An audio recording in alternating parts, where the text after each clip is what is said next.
I'd like to welcome Dr. Joseph Raffetto, who is the chief of vascular surgery at the VA up in Boston. And he's also the present American Venous Forum president and also a prolific researcher, really exploring the basic sciences of venous and lymphatic disease. Thank you very much for agreeing to do this podcast. So, Very well. can you tell us a little bit about the upcoming meeting for the American Venus Forum? It's coming up in Denver at the end of February and extending into the first week of March. What's new coming up with this meeting from February 28th to March 4th? Great. Well, thank you, Dr. Ingorani, for having me, and thank you for that kind introduction. Yeah, we have an exciting meeting. It's going to go approximately 4 days, and it's going to be in Denver, Colorado, beautiful area. And some of the things that are exciting is that we looked at past topic subjects, and one of the things that we were missing was looking at actually the VT and PERT, the pulmonary embolism response teams, and we thought that would be really an important area of investigation. So we've dedicated these world leaders, speakers, who have these great speakers that are going to be talking of a number of topics, indications, reasons, outcomes, and I think that's going to be very novel. And I think it's good for everyone because we have to recognize the problem, identify it, and figure out what's the best treatment. Now, you may not be a PERT expert, and which is fine, and I'm not either, but certainly understanding what the problem is and where the best care can be received and what should be performed is very important. So we should all have knowledge base in that, and I think it'll be a great session. We also have had included, I think, 3 or 4 abstracts within that session. Um, that actually have to do with PERT. So it'll be a complement of both invited lectures and abstracts that have been selected. So that's one of the items that is new. We also have a great APP session. The APP session, Kathleen Osvat has done a phenomenal job with Ruth Bush, and they've put together both the day of service, but it segues into the APPs, and we have both a number of providers that are speaking, but also a lot of the APPs present topics that are really relative to what they do in clinical practice. And the whole idea is to get them engaged and involved and understand venous disease, venous lymphatic problems, but also to practical, how do you take care of patients? What are the recent guidelines that we should be following?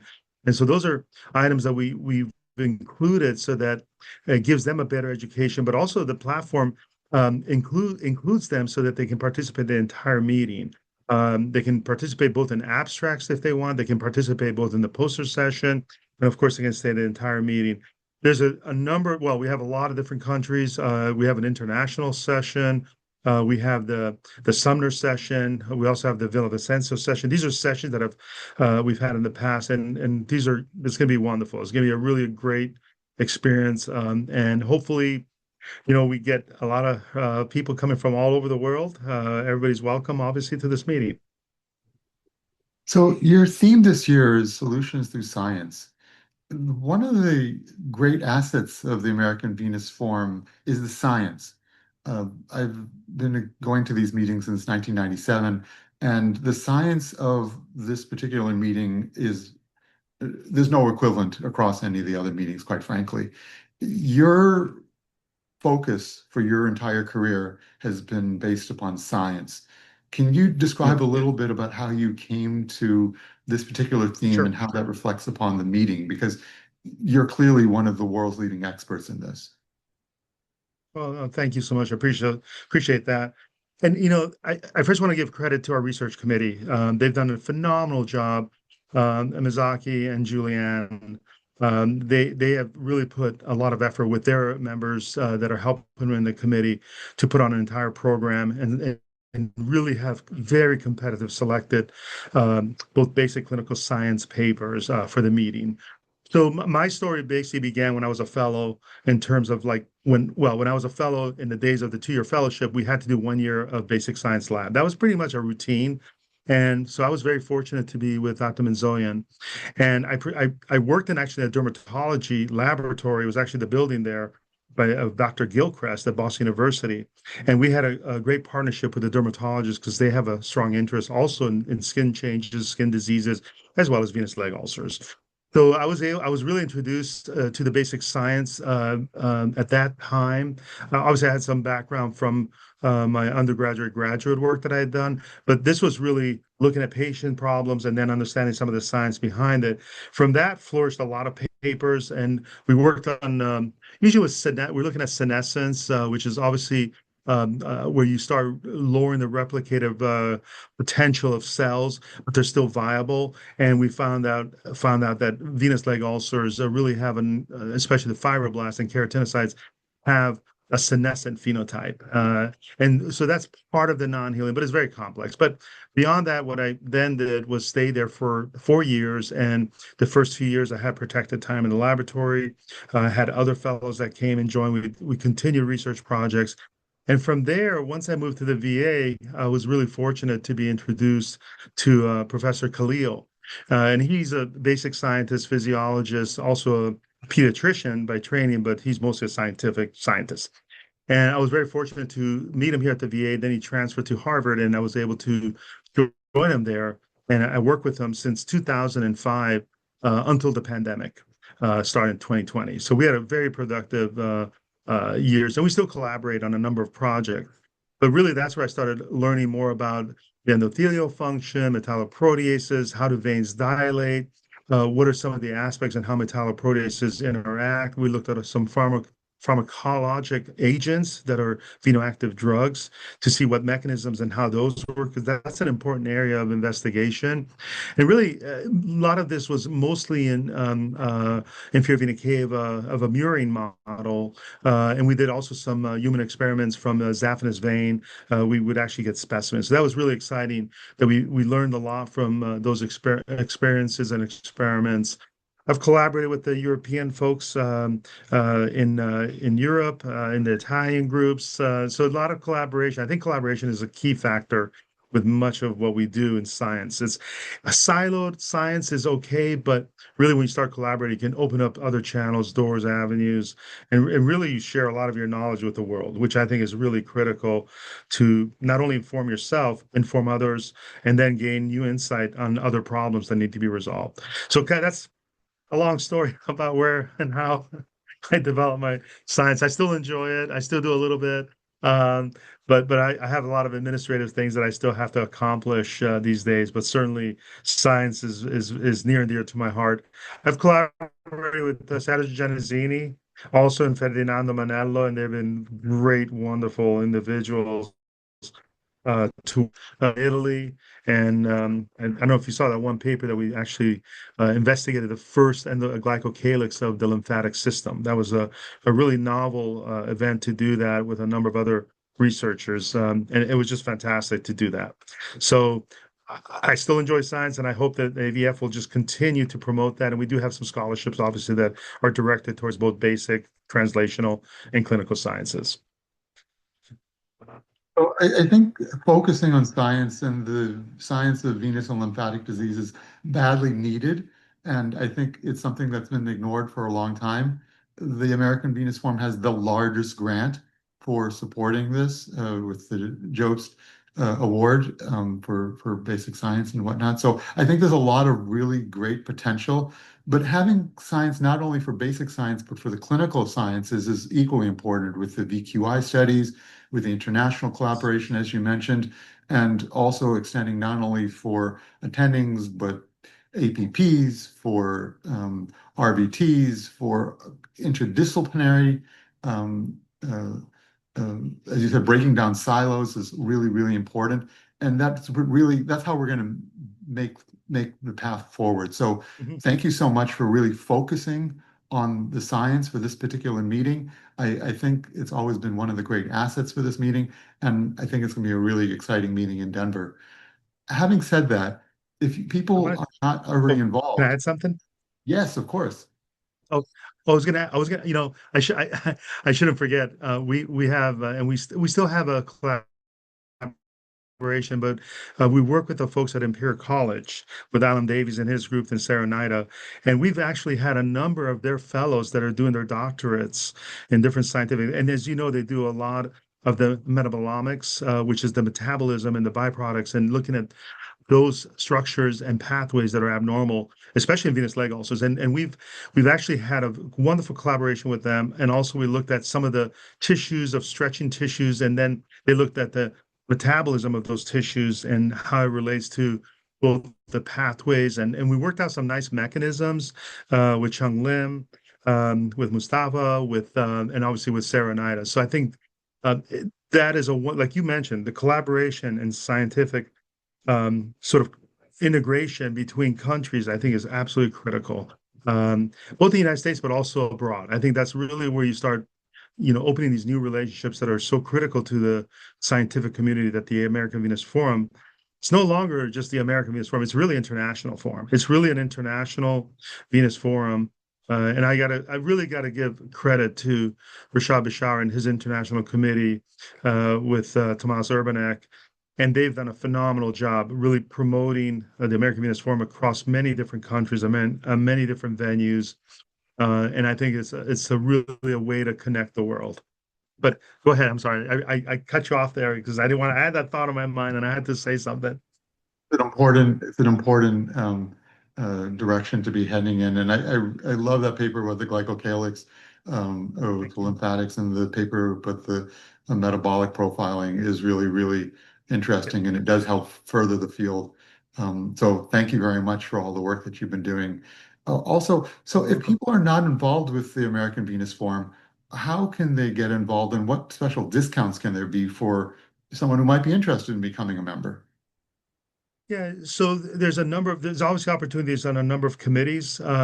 If becoming a member really provides really open to many of the benefits as a member of the American Venous Forum, whether it's the webinars and all these things have been put together over the course of the years. Patrick Muck runs an amazing webinar session with leading experts. He just had one on PERT and VTE, and it was fantastic. But also we have the VEC meeting, and people can learn about there. They go to the VEC, the venous early career development. That is really critical for individuals who are interested in venous disease. And you don't have to. It's better to be a member. You can apply, and the membership for trainees is not that much. And I think that's where you can start. And once you start seeing what's possible, I think that's really critical, where they can then say, wow, this is really worth my time and investment, and now I want to become a full member. So there's another thing that is in consideration. If, for example, we have a lot of international individuals who may not be able to come to the United States to our meeting, both for reasons personal, financial, whether they have administrative duties, or whether it's very difficult for them to travel. It might be very difficult from some countries to come to the United States, and it's obviously expensive. But what we're trying to put together, and we're looking into it, and we're looking at what's called a learning management system. And that has to do with having an online learning capability. Online learning is so critical these days to much of what we do in our own world, in our own sort of research, both clinical and basic science. But the learning management system is a system that lives in a cloud, and it has to be built, and really provides an avenue to access this system. And you can start basically looking at an entire spectrum of different problems. And you have all the webinars, you have lectures, you have case series, you have bibliographies from key literature that you may want to understand or read. So there's this whole system of where we're trying to now develop. It's taking some time because obviously there's time, person hours, there's obviously financial things that consideration that we have to discuss, but also this gives the opportunity to individuals who maybe want to be a member but cannot actually attend a meeting, but can be a member through this online, if you will, this virtual. So there are potentials, but we encourage everybody to come to a meeting. It's where you can network, you can actually discuss and see people, you can talk with them. I think in-person meetups, it's obviously, I think it's one of the best things to have. Virtual is great, but in-person, I think is better. And I think that that's where you can really understand what we're about, what the American Venous Forum mission is, and what we want to what we want to actually promote, and where we want to head, because it's really the future lies with the next generation and the generation after that. And we have to be their mentors. Mentorship is so critical to this component. and we want to make sure that people get engaged there, and all they have to do is just reach out to us, and there's committees that can join, and certainly that's a great start. As far as the obviously what we have is, yeah, we have a reduced discount for the membership. This went through our executive committee board of directors. We all agreed that it would be great to get members a break on the membership fees, and this is across all members, whether you're a physician, physician in training, medical student, APP, international, which I think is wonderful. And I think having that opportunity and then joining the meeting, I think is going to give you really the full spectrum of what the potential is to be a member of the American Venus Forum. So just to give some more of the specifics for the Become a Member campaign, it's up until December 31st, 2025, and it's a 50% discount on the annual fee for new members. So if you're interested in joining, just come to the American Venus Forum website, click on the membership button, and you can go ahead and enter into the discounted rates. But I think that's not only important for joining, but also attending the meeting. So I think that's a great opportunity. Please do take advantage of that. And as Dr. Raffetto was saying, if you're able to attend the meeting, we'd love to have you there. It's a great opportunity to network, learn the greatest science and art, and the upcoming cutting ideas from leading key opinion leaders from around the world. This is going to be an exciting meeting. And thank you so much for all that you've done for the last year, Dr. Raffetto, and the years prior. You've really been a Welcome. shining light for many of us, Well, and thank you. you've done a beautiful job this year. So uh, thank you so much. And we want thank you so much for this kind word. And we want to encourage, like, especially going to meetings where you see individuals you may not know, and if some people feel maybe uncomfortable or shy, we want you to come up to us. We want you to introduce yourself to us.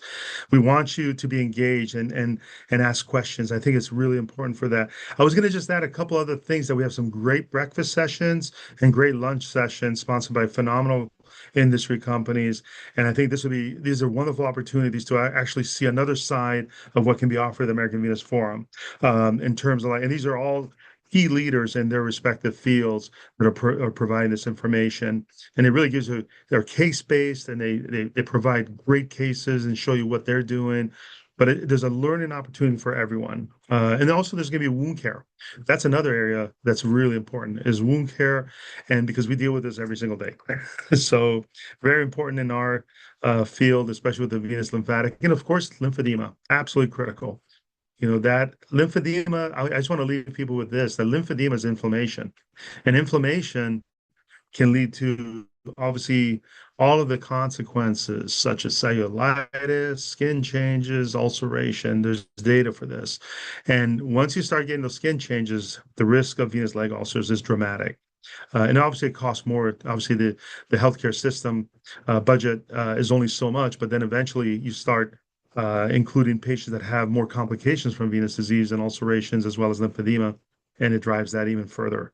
But we want to keep people healthy, and as our motto says, healthy veins for healthy life. That's really where we want everybody to be, and the more we learn from each other, the better it really is. But you're very welcome. I really appreciated your time and asking these wonderful questions. Thank you.